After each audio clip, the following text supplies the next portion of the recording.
Segunda a los Corintios, capítulo 5, versículo número 17. Vamos a leer del 17 al 21 y dice de la siguiente manera. ¿Lo tenemos, mis hermanitos? Dice así, leamos fuerte. De modo que si alguno está en Cristo, nueva criatura es. Las cosas viejas pasaron, he aquí todas son hechas nuevas. Y todo esto, mire, proviene de Dios, quien nos reconcilió consigo mismo por Cristo y nos dio el ministerio de la reconciliación. Que Dios estaba en Cristo reconciliando consigo al mundo, no tomándoles en cuenta a los hombres sus pecados, y nos encargó a nosotros la palabra de la reconciliación. Lea 20 y 21 pero fuerte. Dice: así que somos embajadores en nombre de Cristo, como si Dios rogase por medio de nosotros. Os rogamos en nombre de Cristo, reconciliaos con Dios. Al que no conoció pecado, por nosotros lo hizo pecado, para que nosotros fuésemos hechos justicia de Dios en Él. Esta es palabra de Dios. ¿Cuántos reciben esta palabra de parte de Dios? Si usted recibe esta palabra, déle un aplauso fuerte, por favor, al Dios que merece toda la gloria y la honra. Y yo quiero hoy hablarles de un tema que le hemos puesto: tiempos de reconciliación. Estamos viviendo, o deberíamos de estar viviendo, tiempos de reconciliación. Puede ocupar su lugar en esta hermosa tarde, esta fresca tarde. ¿Cuánto disfrutaron el día de hoy? Díganme amén, por favor. ¿Cuánto les gustaría que así fuera el clima todos los días, verdad? Algunos dirán: sí, para que no me bañe, para que no salga de casa. No, es que para los que no lo saben, o los que nos están viendo a través del Facebook por ahí, nuestro Tuxtla es muy caluroso. Y desde el día de ayer por la tarde amanecimos, bueno, estuvimos con un clima muy agradable, y todo el día de hoy todavía sigue así, rico, muy, muy especial, gracias a la misericordia de nuestro Señor. Amén. Hermanos, hoy Dios puso en mi corazón, bueno, vamos a cerrar ya esta serie. Ya llevamos un mes y medio, un poquito más, y hemos estado hablando de mis planes en las manos de Dios, aquello que pensamos que iba a ser solo un tema. Mis planes en las manos de Dios se convirtió en una serie. ¿Y por qué lo vimos así? Porque más de una vez le he dicho que hablar de un tema, o agarrar un tema en la Biblia y hablar de él una vez, es demasiado complicado explicar muchas cosas. Y aprendimos a través de incluso personas que vinieron a predicar, como el pastor Sammy Crisanto, que estuvo la semana pasada, y un domingo hace, no sé si un mes aproximadamente, y vi las enseñanzas que él estaba dando, y la verdad que fueron sorprendentes. Dentro de ellas dijo una palabra, no esta última vez que estuvo, sino una vez anterior, que a veces nuestros planes Dios los agarra y parece que los desbarata, y Él hace planes nuevos en nuestra vida. Y yo recordaba que cuando estaba en Jesús es el camino, pareciera que eso pasó en mi vida. Yo tenía planes de muchas cosas, pero pareciera ser que Dios arruinó nuestros planes. Pero no es que lo arruine, sino que Él mejora nuestros planes, porque es bueno hacer planes, todo hacerlo con detalle, ¿verdad?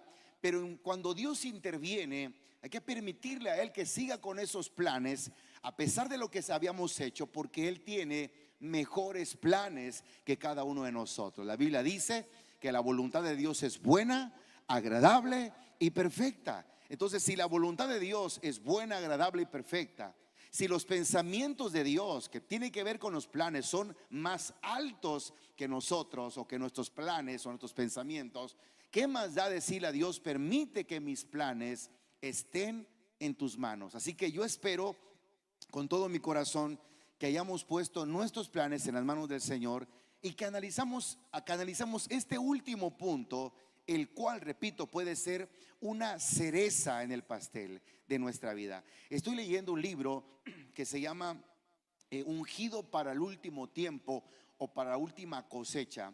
Este es un libro que escribió un hermano que se llama Julio, no sé si se pronunciar el apellido, Rival o Ruibal, Pero este hombre fue asesinado hace muchos años atrás, en 1995, 13 de diciembre de 1995, en Colombia. Era un hombre, no sé si era de Bolivia o de Colombia exactamente, pero un hombre increíblemente especial por lo que he leído, por lo que he visto en videos de él.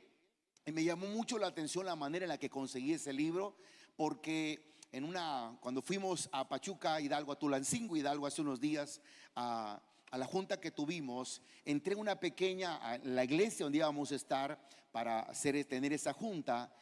Había una pequeña librería, y en esa librería yo entré a buscar si la persona que estaba ahí me podía apoyar con el cable o el cargador para, obvio, cargar el teléfono que traía, porque mi esposa no estaba ahí conmigo y para que no me regañara, pues tenía que estar conectado, ¿no? Entonces busqué y me dijo: no tengo, fíjese que están cargando ese teléfono ahí, pero lleva muy poca carga. Entonces le dije: no se preocupe, hermana, para no tener problema. Entonces me asomé a la librería y vi un librito, la segunda parte de un libro que yo tengo, que se llama Biografía de Grandes Cristianos. Yo dije: mira, aquí está ese libro. Y la hermana me dijo: ¿usted ya había visto ese libro en algún lugar? Le dije: sí, mire, es una bendición. Fíjese que hay veces que tenemos en la librería cosas, dice, que ni siquiera nos damos cuenta lo que tenemos. Como por ejemplo, dice, vino un pastor de no sé dónde y me dijo: wow, tiene aquí este libro. Dice: qué maravilloso, ¿cómo es posible que en una librería tan pequeña pueda tener este libro tan especial? Y yo le dije: hermana, ¿y cuál es? Y ese libro que les mencioné. Y el hermano me sugirió que lo lea porque es un libro poderoso. Y le dije: y hermana, perdóneme la pregunta, pero ¿lo va usted a comprar? ¿Lo va usted a leer?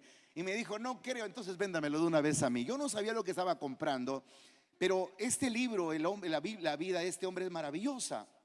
A él lo asesinan y no es que por eso sea maravilloso, sino por todo lo que vivió y cómo fue él un precursor o un mártir, vamos a llamar así, en la nación de Colombia, cuando estaba toda esa situación de Sendero Luminoso, cuando estaba el tiempo del señor Pablo Escobar, que era gente muy mala. En ese tiempo el evangelio empezó a fluir gracias a hombres como este hombre llamado Julio César Rival o Ruibal.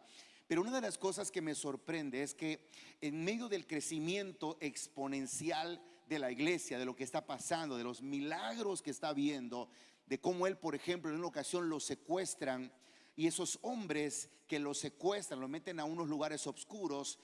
Él había ido a predicar a cierto lugar y lo secuestran, y cuando lo secuestran le están diciendo injurias, groserías, maldiciones. Él sabe, dice en su libro, que él va a morir, que él va a morir. Él siente que llegó su último momento, pero mientras está ahí entra una persona, como la persona más mala de ahí, quien está encargado de ejecutar a la gente, y mientras está hablando con él cierra la puerta y se empiezan a escuchar obscenidades de este hombre hasta el predicador. Pero llega un momento en el que se queda callado y empieza a llorar y le dice: ore por mí, predicador, estoy enfermo, me estoy muriendo, yo necesito que ore por mí. A lo que el hermano Julio lo que hace es levantar su rostro, porque él estaba agachado esperando que cualquier cosa pudiera pasar. Y antes de que otra cosa pase, este hombre le pone las manos y empieza a orar por él, y recibe este hombre sanidad. Cosas de ese tipo pasaron, a lo cual obviamente el hombre que está ahí, el que está custodiando, no sé si le llama el custodio, ahora no sabe qué va a pasar, y lo que hace es volver a decir algunas palabras incorrectas, cierra el ojo y le abre la puerta para que salga y lo deja libre. Entonces, una de las cosas que dice que marcó el ministerio de este hombre Julio Rival o Ruibal es que llegó un momento en su vida que la iglesia empezó a crecer tanto y tanto y tanto, y empezaron a venir a situaciones que empezaban a fraccionar la iglesia. Empezaron a tener problemas. Las iglesias de aquel entonces, que estaban ya siendo de miles, se empiezan a dividir por cuestiones triviales o por cuestiones normales, pues, pero que no deberían ser tan normales. Pero él dijo: llegó un momento en mi vida que lo que Dios puso en mi corazón es que yo fuera y pidiera perdón a mis adversarios, que yo me reconciliara con la gente que me había ofendido. A lo cual, dijo él, yo le dije a Dios: ¿cómo es posible que me mandes a mí a pedir perdón cuando tú sabes que a quien ofendieron fue a mí? Yo no hice nada.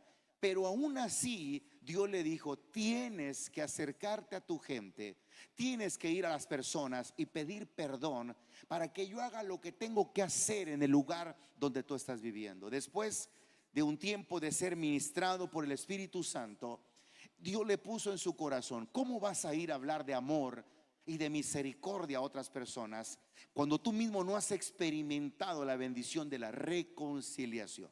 Y es de lo que quiero hablar en esta hora.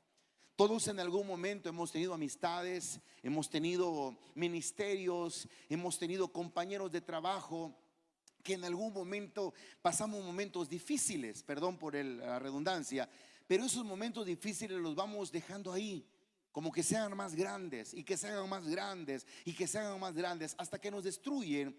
Y después de destruidos, empezamos a poner muchas excusas que son válidas hasta cierto punto, pero lo que no es válido es que no llega un momento en que busquemos una reconciliación. Cuando hablo de una reconciliación, no significa que las cosas van a ser exactamente como antes. Puede ser una reconciliación familiar, una reconciliación matrimonial, una reconciliación que tenga que ver con algo laboral. No es que las cosas van a volver a ser idénticas, pero por lo menos tener en el corazón la idea de que yo puse de mi parte para que las cosas estuviesen tranquilas. Si usted nota este versículo, hermano, aquí habla de verdades o secretos espirituales muy poderosos, y aparte de poderosos, eternos. Porque el versículo empieza diciendo, el versículo dice que nosotros los que somos de Cristo, o dice, de modo que si alguno está en Cristo, se lo repito, de modo que si alguno está en Cristo, es una nueva criatura. Aquella persona que está en Cristo, note cuál es la claridad de la palabra. No dice aquel que llega a la iglesia, no dice de modo que si alguien tiene el ministerio más bonito de la iglesia. No, de manera que si alguna persona está en Cristo, tiene a Cristo en el corazón, es una nueva criatura. Esto se refiere a lo que Nicodemo se acercó a Jesús para preguntarle. ¿Se acuerdan? El capítulo 3 del Evangelio de Juan. ¿Cuántos recuerdan esa historia? Cuando está Nicodemo, un principal, dice la Biblia, entre los judíos, y le dice a Jesús: Jesús, sabemos, Rabí le dice, maestro, sabemos que has venido de Dios, porque nadie puede hacer las señales que tú haces. Y Jesús le dice: pero ¿por qué me llamas así? ¿Por qué me llamas así? Entonces hay una pregunta, o hay algo que Jesús le dice rápidamente. ¿Sabes qué? Tienes que nacer de nuevo. A lo que este hombre contesta: ¿pero qué es eso? Imagínese la palabra nacer de nuevo. Nicodemo hace una pregunta bastante evidente o bastante clara. En el lenguaje normal no se entiende qué es nacer de nuevo. Si tú le preguntaras a una persona, imagínate, puedes hacer este ejercicio el día de mañana cuando vayas a la escuela, al trabajo, a donde vayas. Pregúntale a una persona que no conoce de Dios: ¿para ti qué es nacer de nuevo? Y te va a decir: bueno, pues volver a nacer. No sé, nacer una vez más, ¿no? Normal, de una mamá. Y es lo que Nicodemo dice: ¿cómo puede un hombre siendo viejo volver a nacer? Y él pregunta: ¿volverá acaso al vientre de su madre que le dio a luz? Y Jesús le dice: no, amigo, no significa eso. Y le empieza a explicar el nuevo nacimiento. Y el nuevo nacimiento es o viene cuando uno reconoce los pecados que tenemos delante de Dios y le dice: Señor, he pecado, he fallado, he sido un hombre malo, una mujer mala, pero te pido perdón, te acepto en mi vida, cambia mi vida. Es en ese momento cuando se efectúa el nuevo nacimiento espiritual. Por eso acá Pablo está diciendo: ¿saben? De modo que si alguno está en Cristo, es una nueva criatura. Y quiero que sepan esto: las cosas que quedaron atrás, le llama las cosas viejas, ya pasaron, ya quedaron atrás. He aquí, todas son hechas nuevas. Pero dentro de eso nuevo que viene a nuestra vida, tenemos que recordar que hay cosas que quedaron en el pasado. ¿Me siguen hasta acá, mis hermanitos? Nosotros vamos a empezar de nuevo cuando venimos a Cristo, ¿sí o no? A ver, yo quiero que me conteste para que me sienta como motivado. No, pues de todos modos se lo voy a predicar, pero para que me motive, ¿no? Entonces, cuando venimos a Cristo, empezamos de nuevo. Muy bien, pero a pesar de que empezamos de nuevo, hay cosas que quedaron atrás que no quedaron muy bien. Hay cosas que quedaron atrás, problemas, detalles que quedaron atrás y que uno dice, pero ¿cómo voy a arreglar eso que está allá atrás? Si ahora que soy nuevo, no sé qué hacer. Ese es el gran detalle de muchas personas, porque dicen, ¿cómo puedo nacer de nuevo? ¿Cómo puedo empezar en Cristo si tengo un gran problema? Vamos a usar una frase: si tengo cola que me pise, si tengo muchos detalles que no sé cómo hacerles. Sin embargo, dice la Biblia en Proverbios: fíate de Jehová de todo tu corazón y Él enderezará tus veredas. Tú debes de saber que una vereda no solamente es lo que está delante de nosotros, sino las veredas también son las que nosotros dejamos en el caminar de la vida. Entonces Dios prometió que Él enderezaría. Dice la Biblia: fíate de Jehová de todo tu corazón, no seas sabio en tu propia opinión, teme a Jehová, apártate del mal. Él es el que va a enderezar nuestras veredas, no nosotros. Y una de las cosas que Dios quiere que enderecemos al momento de hacer las cosas bien es la reconciliación. Escuche por favor lo que significa reconciliación. Reconciliación es volver a la amistad o a las amistades, atraer o hacer los ánimos desunidos, acercar los ánimos que estaban desunidos. Cuando nosotros buscamos, por ejemplo, la palabra reconciliación, también encontramos eso. Mire que esto a mí me llamó la atención. Reconciliación es un proceso de restauración de relaciones entre personas o entre Dios y las personas. Me bendijo mucho esta definición. Una reconciliación es volver a las amistades, es volver a tener las otras amistades. Repito, a veces ya no volvemos a tener lo mismo, las mismas la misma confianza, no vuelve a ser lo mismo, porque este es como cuando se quiebra un hueso. No sé si alguien ha experimentado el dolor o lo difícil que es que se quiebre un brazo, que se quiebre una pierna, Dios no lo quiera, que se quiebre una parte de sus huesos. A pesar de que vuelve a quedar igual o bien, parece que no se nota cuando usa una camisa, un pantalón, pero una vez se quita la ropa y se queda en short o se pone una camisa de manga corta, hay una herida que le recuerda que algo no está originalmente, una cicatriz. En algunos de los casos se le tiene que poner alguna placa, como se le llama, y todo está bien porque tiene años que pasó eso. Pero de repente en los días fríos, en los días en los que la luna está formando cierta incidencia hacia la tierra, algo nos recuerda que las cosas no están como originalmente estaban. Y eso pasa en las relaciones interpersonales o personales, que de repente sentimos que es que no va a ser lo mismo. Y claro, no va a ser lo mismo, pero Dios no te está llamando a que sea exactamente lo mismo, sino que haya una reconciliación. Ahora, lo clave de este asunto es acá: no es por ellos, es por ti. Porque muchas veces decimos, no, es que no lo merece. No, no es por ellos, es por tu relación con Dios, es por tu sanidad, es por tu bendición.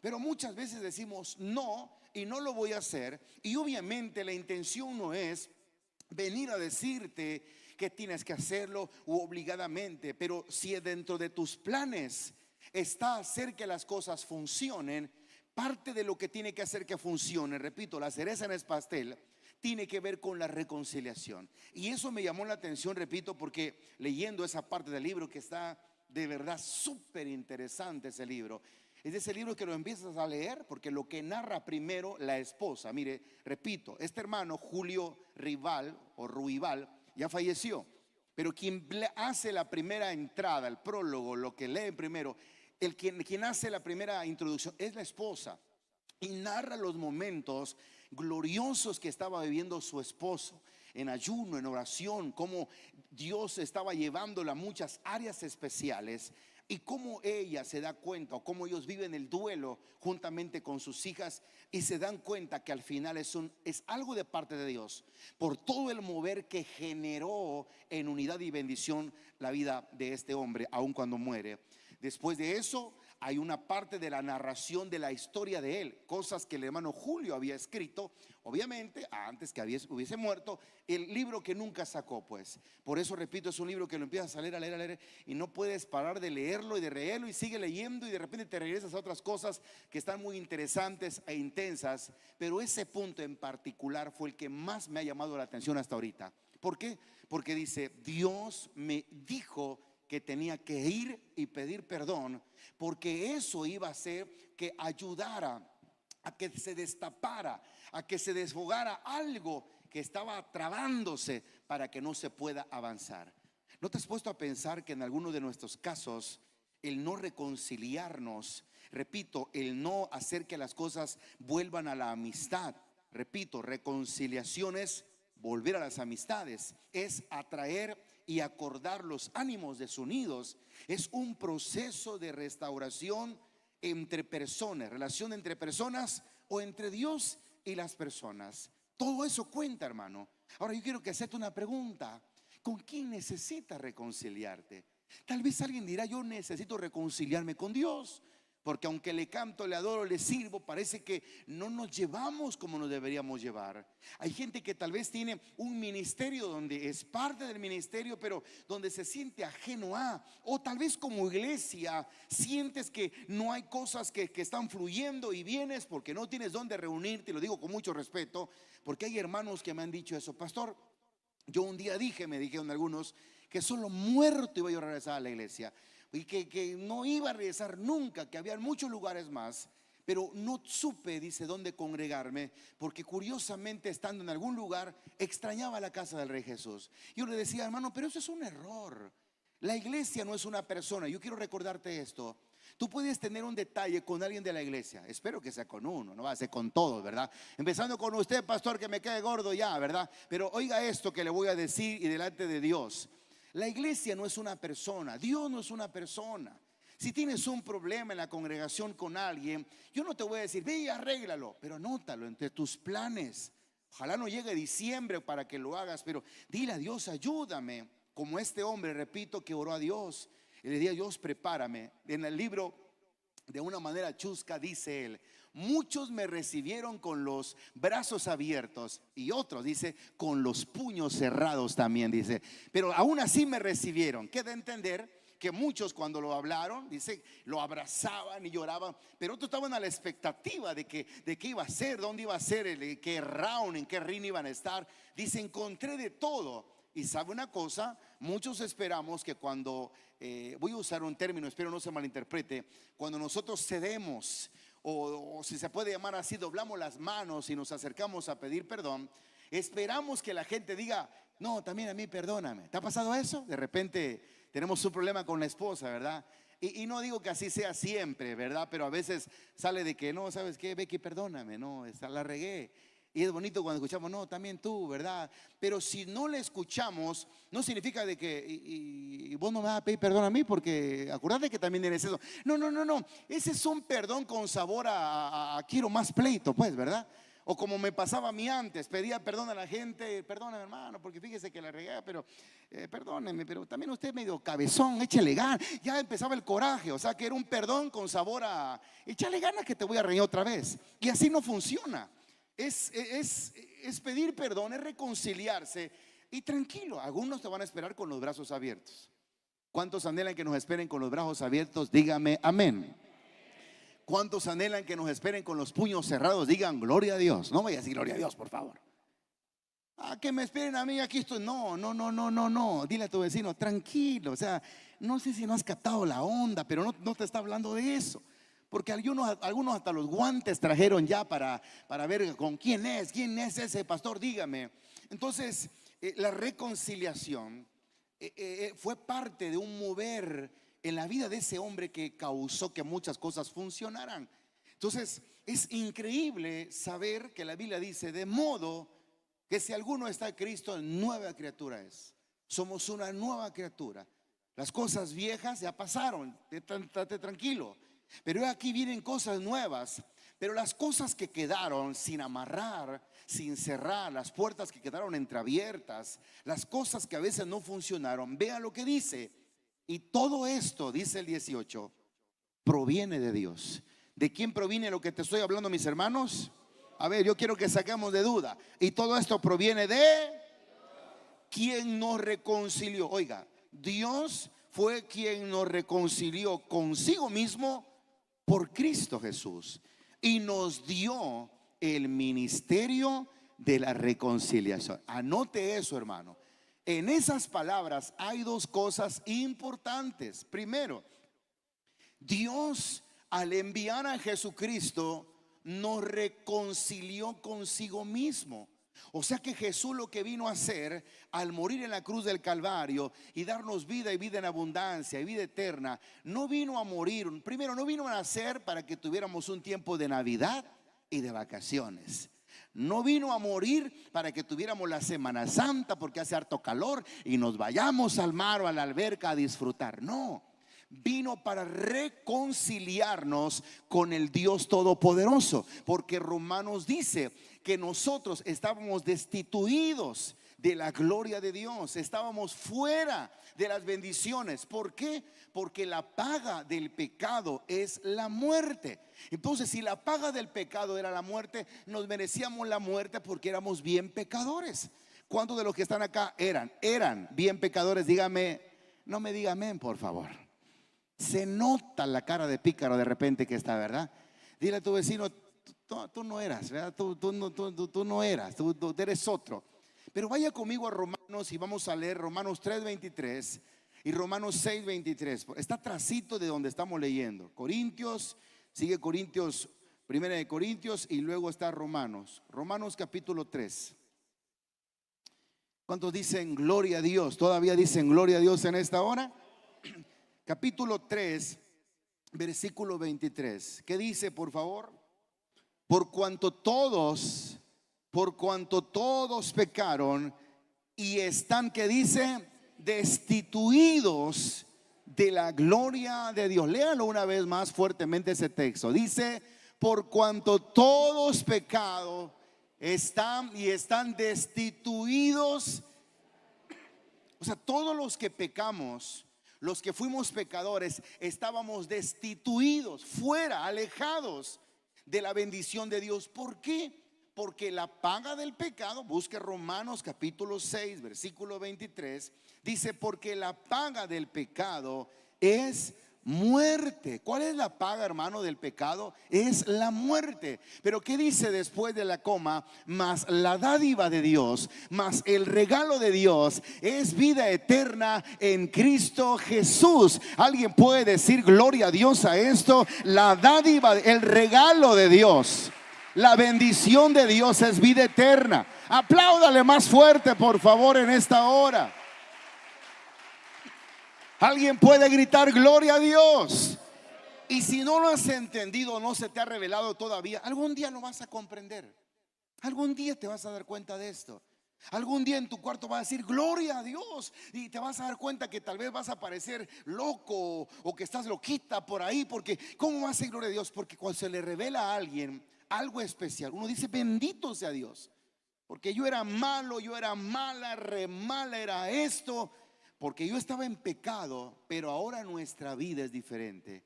Hace unos días alguien me compartió que visitaron a una persona que conocía de Dios y hubo una palabra que me decía esta persona que fueron a visitar. O sea, los que fueron a visitar, fíjese, pastor, que fuimos a visitar a una persona, llamémoslo así, ¿no? Y me decía, me dio mucha tristeza verlo o verlos. Y yo obviamente, como ya los había visto, me di cuenta de lo que me estaban hablando. Y le dije, ¿por qué? Están muy mal. Y perdón la palabra, acabados, destruidos. ¿Qué es lo que provocó esa destrucción, ese acabamiento moral, espiritual, físico? El pecado. Es que la Biblia no falla, hermano. Nosotros andamos buscándole, como dicen por ahí, 5 pies. ¿O cuántos se le busca al gato? 5 o 3. 3. Andamos buscando y hay gente que pregunta, pero ¿hasta dónde es pecado besar a mi novia? ¿Hasta dónde? Pero dígame hasta dónde, porque hasta ahí quiero llegar. No quiero pasar.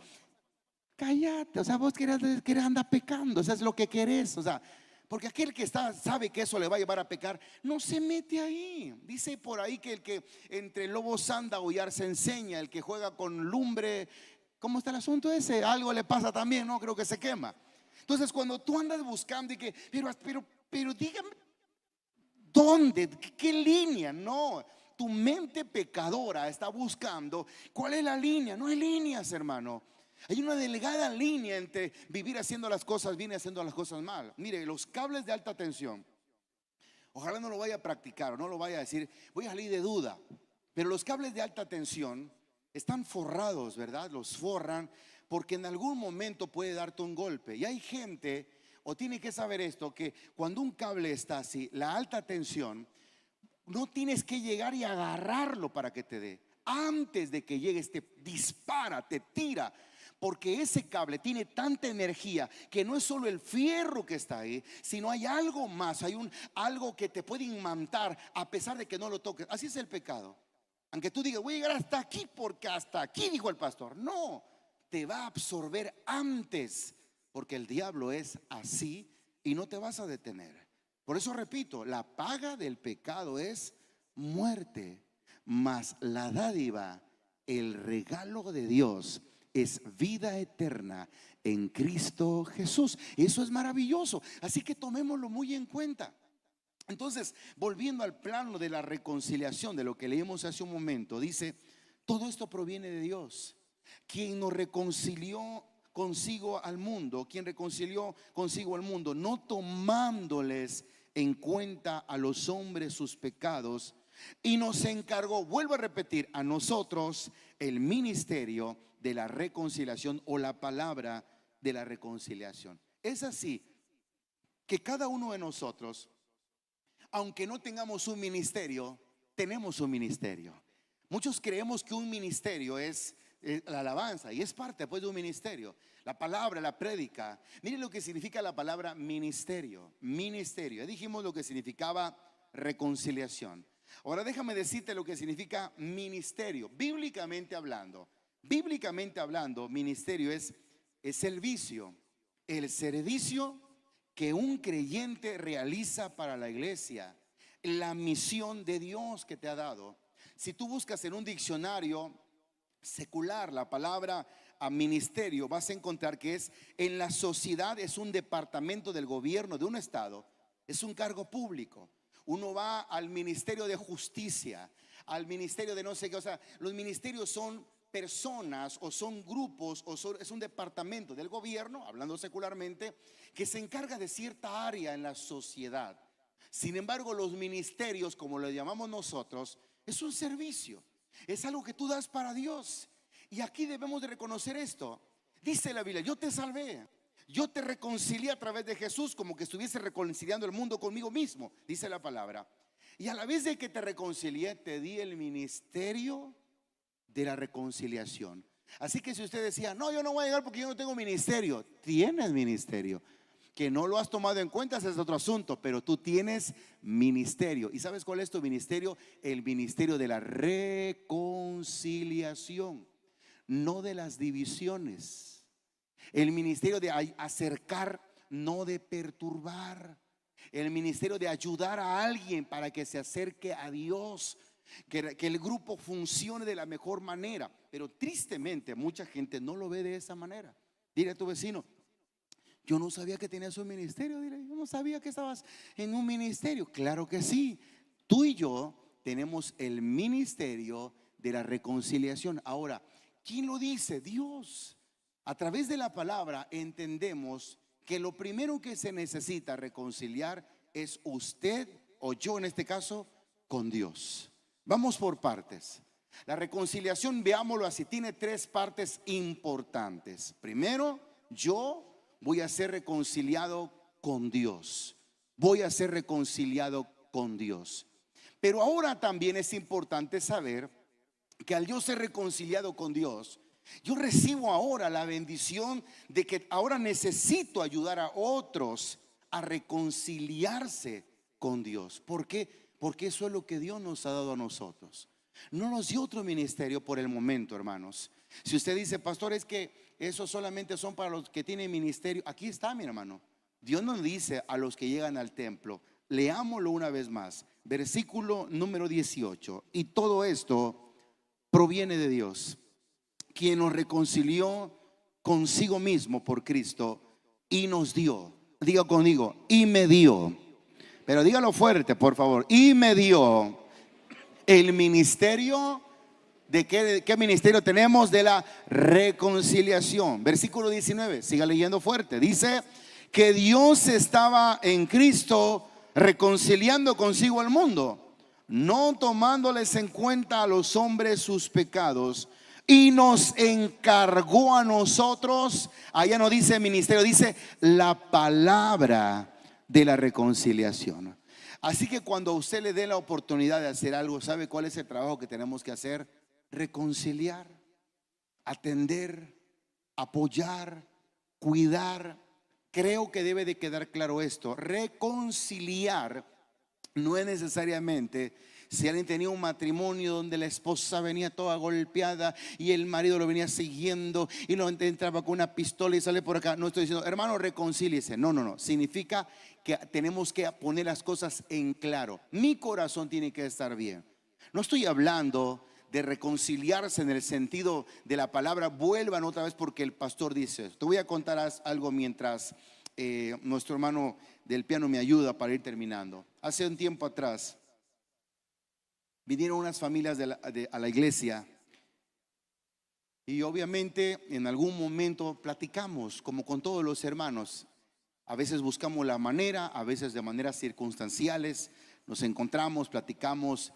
Y en algunas de las casos, no porque tenga yo que escarbar para saber, porque solamente Dios sabe la vida de la gente, me encontré con una persona que me decía, pastor, tengo años ya casado con no estaba casado, estaba juntado, como se dice, ¿verdad? Y él me dijo, yo conocí a Dios hace muchos años atrás. Cuando lo conocí, dice, estaba viviendo con mi esposa, con mis hijos, con la primera esposa que tuve. Y en ese tiempo, cuando ellos estaban viviendo juntos, algo pasó. En ese tiempo no conocían de Dios, perdónenme. Estoy hilando bien las ideas. Dice, cuando yo me separo, sin tener todavía hijos, por ahí dice, me acerqué a una iglesia y el pastor me dijo, si usted quiere congregarse en la congregación, aquí donde estamos, usted tiene que ir y a buscar a su esposa que tenía, porque con ella usted tiene que vivir. Y me dice, pastor, ¿cómo es posible que voy a ir a buscar a mi esposa si mi esposa ya se había vuelto a casar? Ya tenía hijos. ¿Cómo yo voy a volver y decir, sabes qué? Tenemos que acercarnos, juntarnos, porque el pastor me dice, no estoy hablando de esa reconciliación, hermanos, lo cual vio absurdo. Imagínense el problema en el que el pastor iba a meter a este hermano. Váyase, reconcíliese con su esposa y al esposo que vive ahí, córralo de su casa y corra a los hijos y usted busca a su esposa. Obvio que cuando una persona vive sin Dios, escúcheme lo que le voy a decir y se lo voy a decir de mi corazón. Uno se mete en cada problema, hace cada barbaridad, que lo que usted ve en las novelas es cortito a lo que mucha gente vive. Su vida se vuelve un nudo, un problema que no tiene ni pies ni manos. Y de repente viene y dice, es que Dios no me resuelve el problema, hermano. Pero todo eso tiene un proceso. Todo tiene un proceso.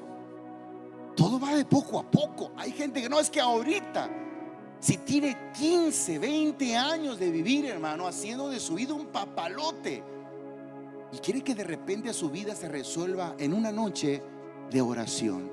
Y si bien es cierto, hay cosas que se resuelven en una noche de oración, lo primero que se resuelve es tu corazón y tu amistad con Dios.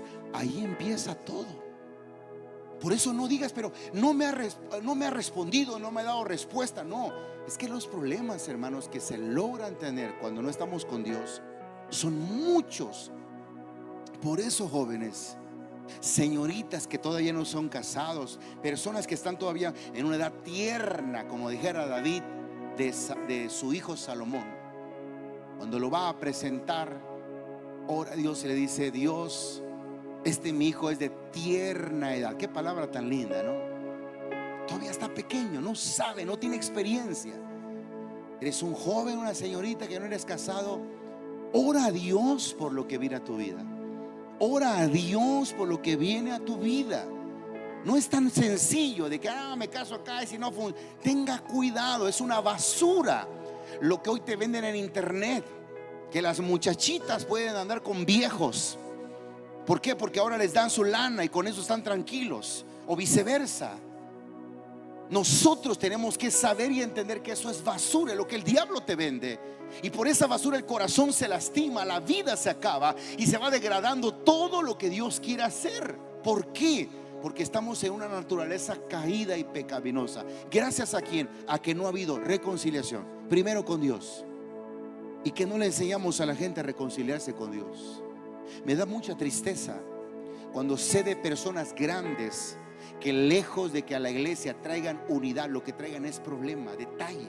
Que no te lleves con fulano, que no te lleves con merengano. Y alguien me podría decir, pero no puede hablar con fulano de tal, no puede hablar con fulana de tal. ¿Sabe cuál es mi anhelo? Que ellos se den cuenta que la vida que llevan no es así. Que andar metiendo detallitos, que fíjese que para acá, que usted conmigo, que usted para allá, eso está pena ajena. Y sabe una cosa, la gente no se da cuenta de eso. ¿Sabes qué dice el libro de Eclesiastés? Eclesiastés nos enseña algo que debe de mover nuestro corazón. Perdón, es Proverbios capítulo 6. Vaya por favor a Proverbios capítulo 6. Y lo que te estoy hablando es de mi corazón, directamente de mi corazón. Estamos cerrando con broche de oro esta serie. 6, versículo 16. 6 cosas.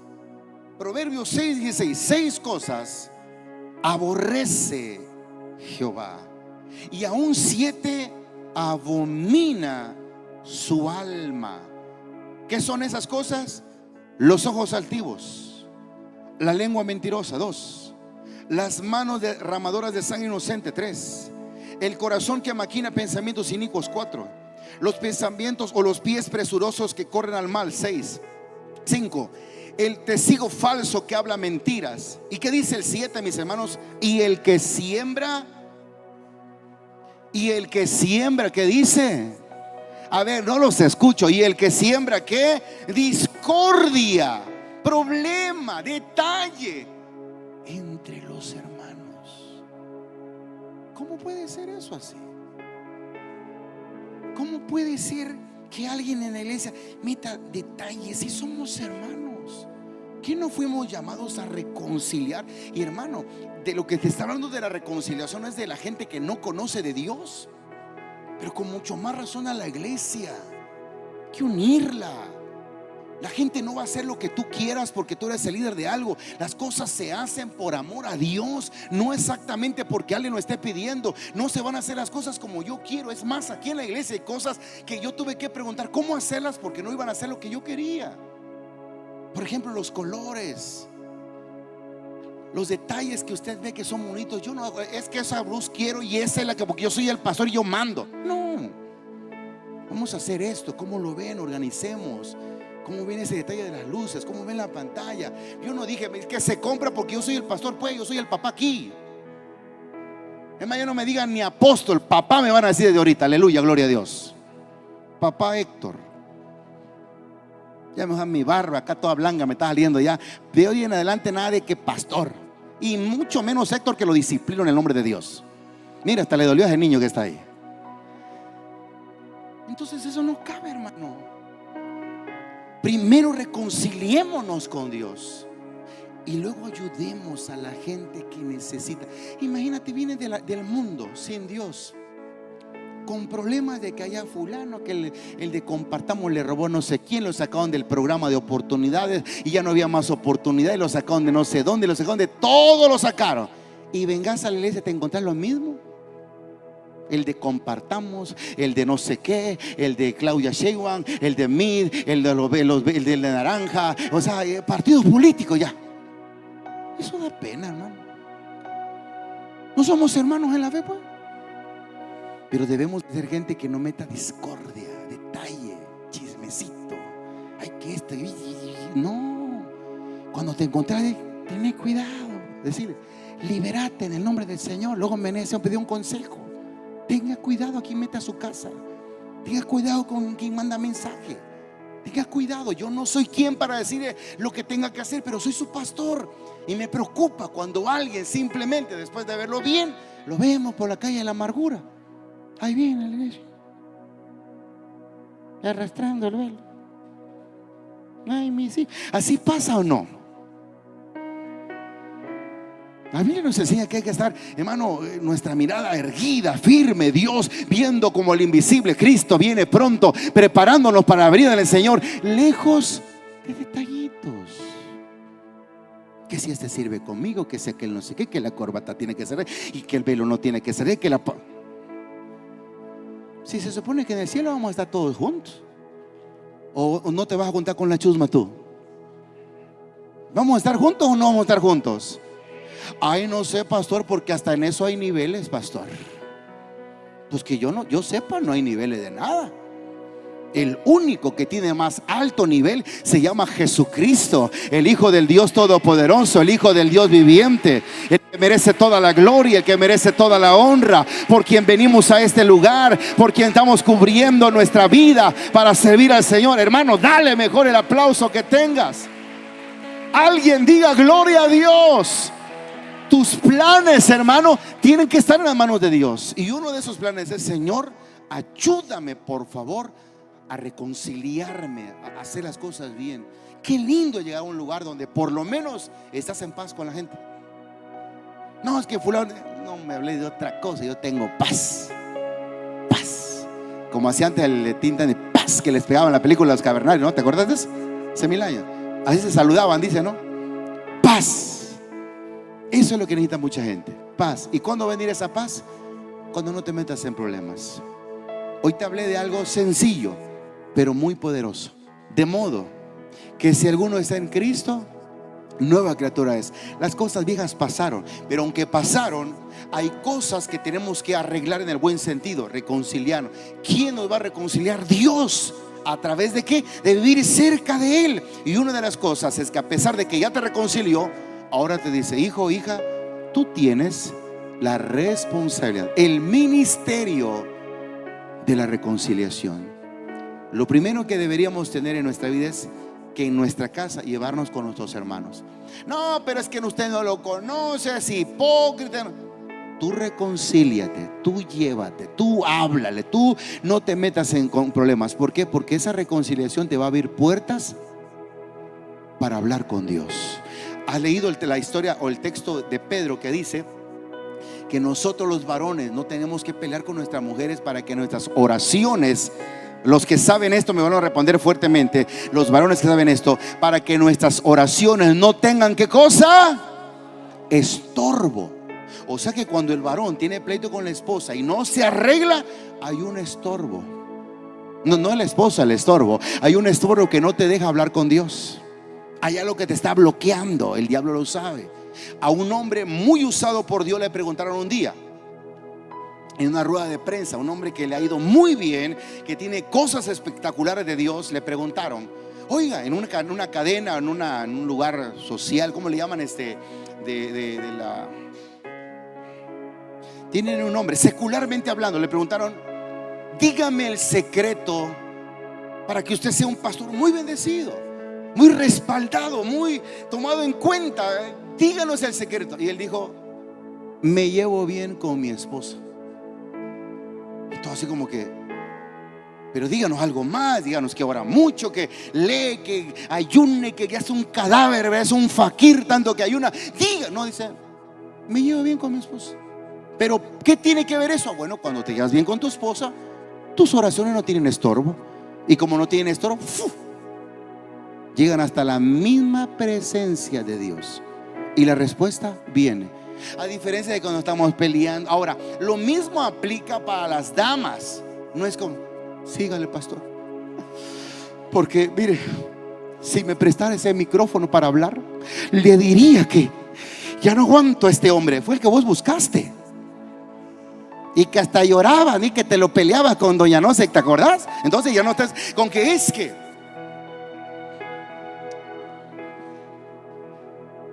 digo, que es que lo peleaba. Entonces nosotros tenemos que considerar que también cuando la mujer tiene un problema y solamente anda de brava y solamente anda con detalles, hay estorbo también para allá.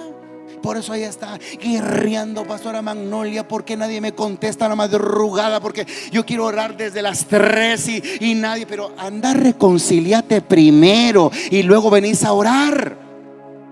Ojalá no sea la que están. Ya uno dirá, se levantó el león de Judá o qué pasó, pero algo está pasando en ese tiempo de oración. No, ore tranquilo. Yo no digo que no ore a las 4, ore a las 3, 4. Y si está en ese programa, qué bueno. Pero llévese bien. No que entre, no lleva con nadie. Se vaya. No, y de ahí.